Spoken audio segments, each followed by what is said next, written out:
What's up, everybody? This is Kyle Thumb with SolarBOOM, and today we're talking about how to turn cold leads into appointments.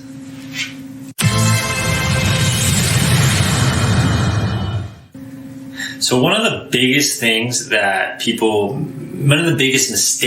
people make with cold leads is that they attempt to go straight from cold to setting a new appointment. They skip all the other steps that maybe they've already taken in the past, and they try to just kind of reach out and say, hey, would you be interested in learning more again, or would you be interested in another presentation? Would you be interested in setting that appointment? And when we do that, it comes off as salesy, it comes off as abrupt, and we're not taking the steps necessary to reactivate those cold leads. And for that reason, me and my team, myself, I've developed what I call the reactivation ladder, and we're going to talk a little bit about the different steps that we take and the systematic approach that we use to make sure that we're able to walk the people up these steps from cold all the way to a new appointment. So my business is primarily helping solar companies, and there's a lot of solar specific things that I'll be talking about, but most of this is universal in that you still want to have the same approach, and we want to make sure that we're able to reactivate cold leads effectively. So the first step that we recommend somebody take, especially if leads are cold, if you haven't spoken to them in months, one of the first things that we want to do is we want to confirm the lead's identity, and we want to confirm the information that we have for them. But the first step is confirm their identity. If you have spoken with this person consistently, if you're confident that when you text them, they're going to know exactly who you are, they have your name saved in their phone, then you can skip this step. But step one, confirm their identity.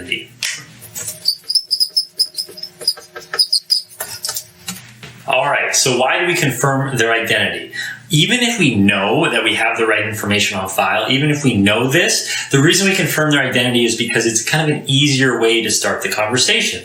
We're going to be much more likely to get a response to a text message that says, hey, Kyle, is this still your phone number? Especially if we don't have that number saved in our phone, we're much more likely to reply to that and say, yes, this is Kyle, who is this? And we're able to ease into the sales portion of the conversation. So one thing to keep in mind with this is that, especially if you're sending cold text messages to leads that are aged and or from a list that you possibly bought on the internet, cold text messages are very tricky, and you have to make sure that you're legally doing it properly.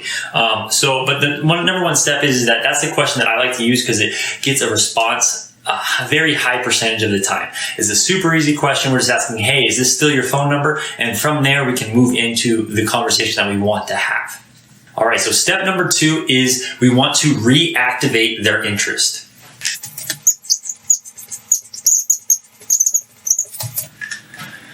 All right, so RE, just short for reactivate, I'll say REA. Reactivate, we want to reactivate their interest. Now, how do we do that? So it's really simple, and we don't want to talk about the product that we're offering. We want to talk about whatever it is that they were likely to have been initially interested in the first place. Remember, they're not interested in your product, they're interested in what your product can do for them. And then in addition to that, when we're reactivating their interest, we want to position it in a way that we're likely going to get a yes from them. And so in the solar industry, one of my favorite lines to use is, have you given up on saving money? Or have you given up on lowering your electric bill? And so the reason is because number one, no one likes to give up. And number two, you're reminding them that your program has this value where it's able to help them to save money moving forward for the rest of their life.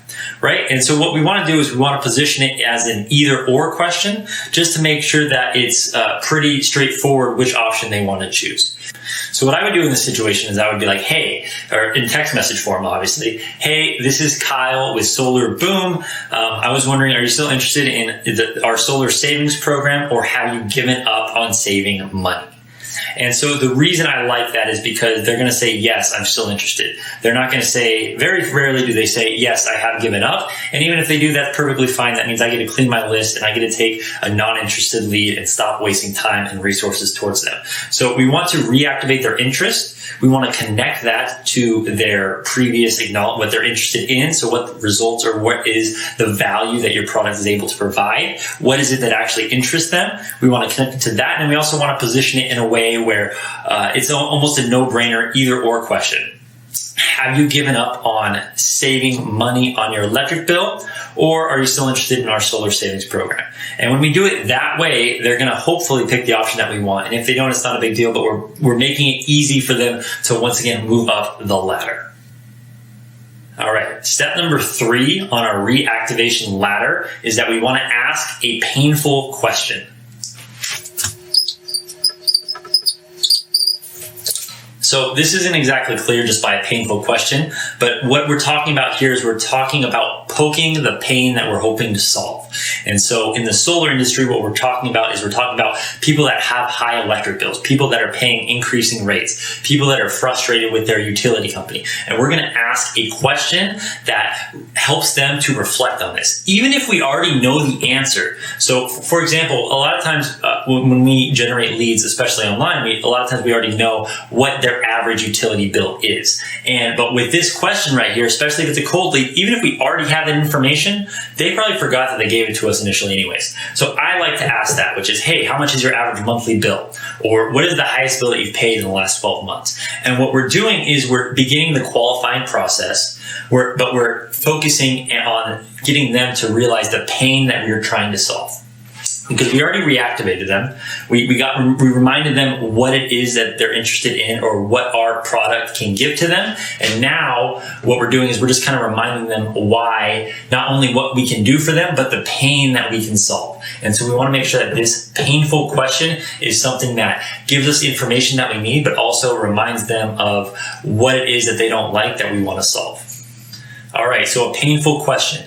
So what is the pain point that your clients are encountering? What is the pain that your program or your service or your product actually solves? And when we ask this question, we're kind of reminding them what it is that we can help them with. So down here, we reminded them of what our product can do. And here, we're just kind of reminding them again, what kind of pain can our product solve? So in the solar world, my favorites are, just how much is your average monthly electric bill? Or what is the highest bill that you've paid in the last 12 months? And what we're doing there is we're getting more information, yes, but we're also reminding them about the pain and what we can help them solve.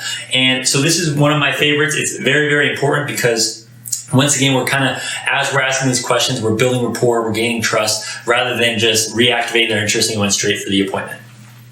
So number 3, ask a painful question, even if you already know the answer. If I already know how much their monthly electric bill is, I may ask this question just to kind of remind them of oh my gosh, that's too high. We want to be able to help you with that. Okay, next question.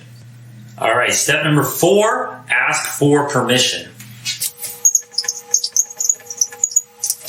All right, step number 4, ask permission. So what are we asking for permission for? We're asking our customer for permission to solve their pain. So whatever this pain is that we already identified, assuming that they weren't a red flag, they weren't disqualified when they gave us that answer, we are asking for permission to solve this. And so remember, we're controlling the conversation.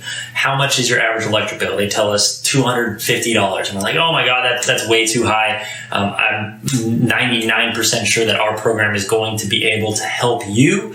All we're going to need is to talk about, look at your utility bill and run through some usage numbers. Would it be okay if I do that for you?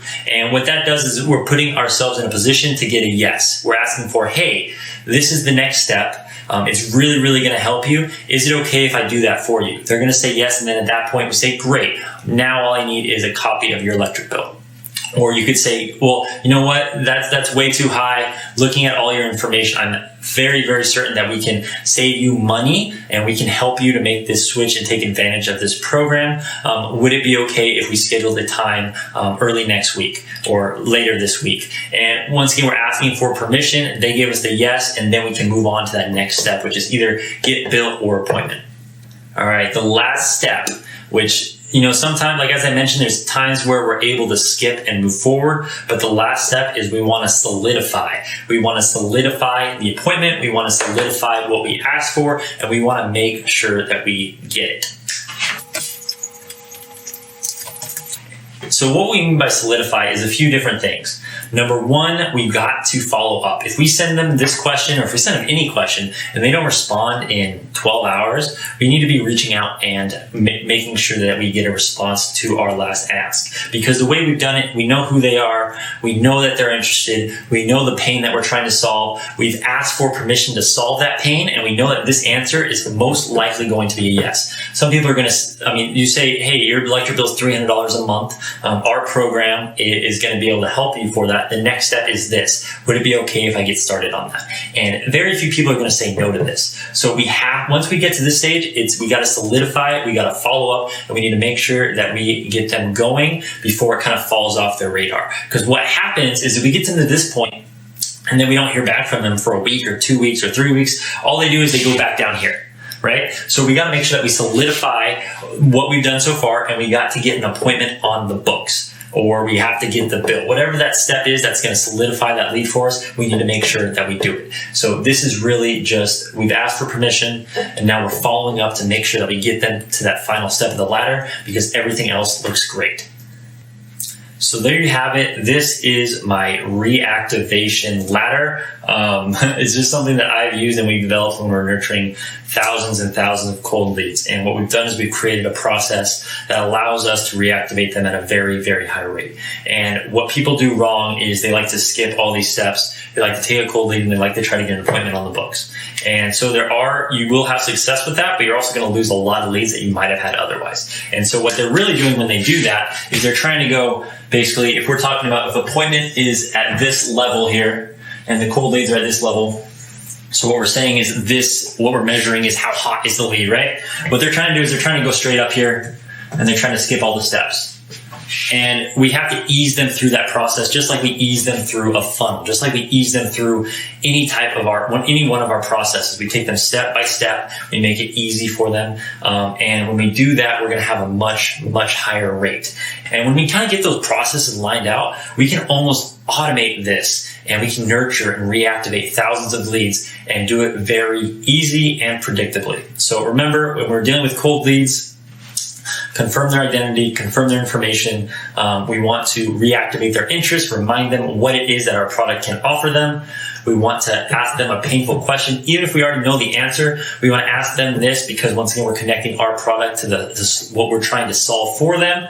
And then we're going to ask for permission to solve this pain. We're going to ask for permission to solve this problem. And once we've gotten that permission, we're going to solidify. We're going to get their appointment on the schedule. We're going to take them through that next step, and we're going to get them on the book so that we can help them solve their problem. So once again, Kyle Thumb with SolarBOOM. This is the reactivation ladder. If you have any comments, questions, if you hated it, if you loved it, leave some comments down below. I would love to hear what you guys think, and I would love to see how your cold lead process compares. So thank you so much, and I hope you all have an awesome day.